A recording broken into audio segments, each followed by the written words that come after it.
Bharadvajasan, sur la chaise.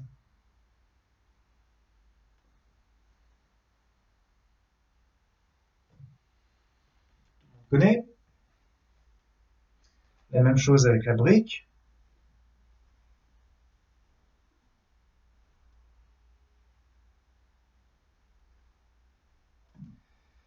Et voilà, que d'un côté. Et pourquoi en fait? Pourquoi Bharadvajasan? Je me replace pour discuter un peu plus, mais pas de la posture, parce que la posture, la plupart d'entre vous, vous la connaissez, et puis on n'est pas franchement entre nous pour avoir une discussion technique sur les poses. On sait juste une chose dans cette posture, c'est que la première pose, Bharadvajasan sans la chaise, beaucoup de liberté, on tourne suffisamment dans la torsion, rien ne nous retient. Dès qu'on passe à la posture avec la brique entre les genoux, la plupart d'entre nous, on le sait, on l'a déjà vu cette pose, on tourne peut-être un peu moins, mais on ajuste un peu plus les hanches, on a une action avec les deux genoux, etc., qui permet de maintenir une certaine structure dans la posture au détriment de la liberté qui était peut-être éprouvée dans la première posture. Alors tout ça pour dire quoi? Pour dire que les poses de yoga, finalement, vous voyez, il y a toujours une concordance avec ce qui est vécu. La première pose, donc sans la brique, c'est l'expérimentation, on pourrait dire, d'une certaine liberté. La deuxième, c'est cette liberté, vous voyez, vous la restreignez dans un cadre qui est bien précis. Alors, en l'occurrence, là, c'était avec la brique, mais vous restreignez la pose dans un certain cadre. Et dans ce cadre-là, vous trouvez ensuite, en fonction, votre propre liberté. C'est exactement ce dans quoi on est en train de naviguer aujourd'hui. Depuis maintenant 16 jours, je crois, on navigue là-dedans, c'est-à-dire entre cette envie et cette manifestation éventuellement d'une liberté, mais le fait que cette liberté soit restreinte parce qu'elle est dans un cadre bien précis. Et tout le but du yoga, c'est celui-ci, c'est comment à travers un cadre aussi. En tout cas, le but du yoga que l'on pratique souvent, c'est de voir qu'à travers un cadre, une certaine liberté est possible. Un exemple, moi par exemple. Alors ces derniers jours, vous voyez, je pense que tout le monde, on est tous dans ce cas-là, on traverse des hauts, on traverse des bas. Est-ce que c'est lié à notre situation personnelle? Est-ce que c'est lié à notre situation familiale? Je vous donne un exemple tout simple. Moi, c'est lié à ma situation familiale. Dernièrement, j'ai aidé ma mère parce elle est confinée comme tout le monde. Et en étant confinée, vous voyez, vous développez tous à un certain niveau et elle est seule, donc c'est encore un peu plus difficile.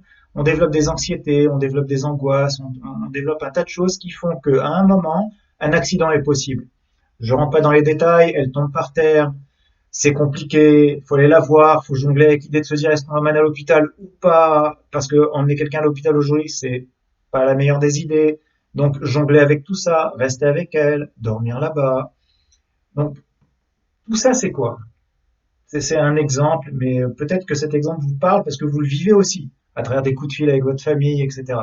C'est de se dire que quelque part, vous voyez, cette situation que l'on vit maintenant, elle nous emmène aussi à se dire que, oui, vous avez une liberté, cette liberté est restreinte, elle est dans un certain cadre.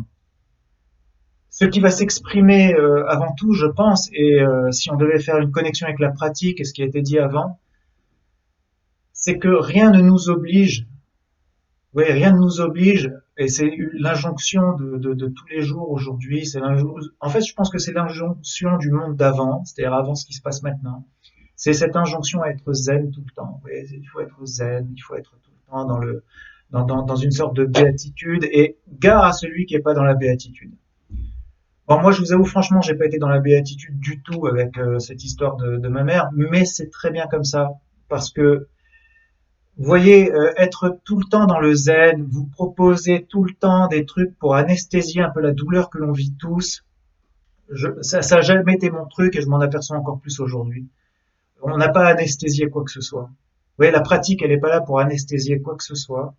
La pratique, je pense, elle est là pour nous permettre de voir aussi qu'on a... il n'y a pas de déni, il n'y a pas de déni, donc il y a pas de zénitude, il n'y a pas de zen attitude à avoir. La pratique, elle est là pour s'ouvrir peut-être fondamentalement un peu plus au cœur que l'on a. Et le cœur que l'on a, vous voyez, il va réagir en fonction des personnes qui nous entourent à un tas de niveaux. On va réagir suivant sa propre inclination aussi. Mais c'est une porte. Le cœur, c'est une porte. Et à travers cette porte-là, vous voyez, on va voir qu'on peut interagir avec les gens à condition que peut-être aussi, et c'est là où le yoga intervient, l'impact émotionnel soit peut-être moins important qu'il peut l'être dans une situation où on se laisserait complètement aller. Mais l'idée, c'est ça, c'est que avant tout, vous voyez, on a un cœur. On n'est pas juste voilà, on n'est pas juste là dès le matin à se dire je déplie mon tapis, j'y vais, je pratique, je suis dans le déni de tout ce qui se passe autour. C'est pas du tout le cas. On doit s'ouvrir à ce qui se passe autour.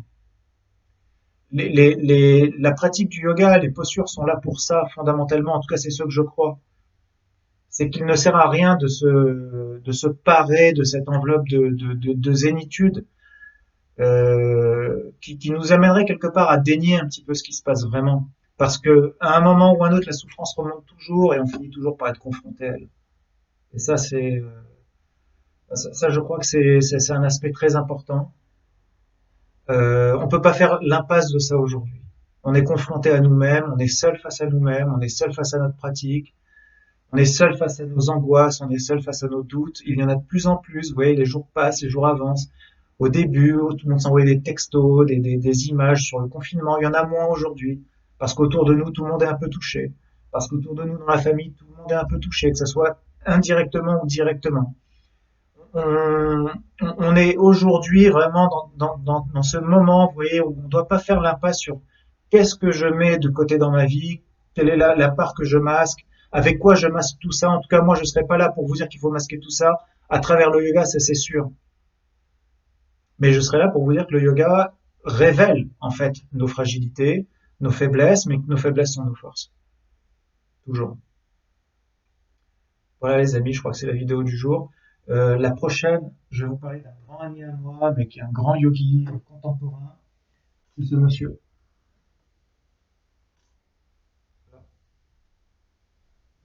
Le grand yogi Rocky Balboa. Dans le prochain épisode. À bientôt les amis.